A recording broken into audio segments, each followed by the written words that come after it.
అన్న రమ్మన్నారు, రావచ్చా? వెళ్ళొచ్చా?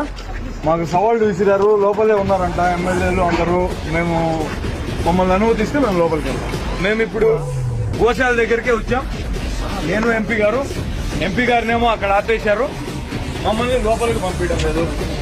ప్రభుత్వంలో ఉన్నటువంటి టీడీపీ నాయకులు, సాక్షాత్తు టీడీపీ అధ్యక్షుడు పల్లా శ్రీనివాసరావు గారే సవాల్ విసిరారు.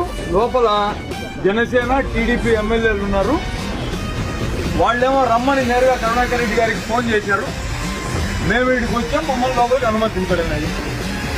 సరే కనీసం వాళ్ళకి చెప్పండి అన్న, మేము వచ్చామన్న విషయాన్ని యూనివర్సిటీ నాని గారికి, అలానే సుధీర్ గారికి, వాళ్ళు నేరుగా కరుణాకర్ రెడ్డి గారికి ఫోన్ చేసి రండి మేము ఇక్కడే ఉన్నామని అన్నారు. మేమేదో జనాల కోసం ఛాలెంజ్లు వేస్తాం, అంత మాత్రానికి వచ్చేస్తావా? మేము రావద్దు.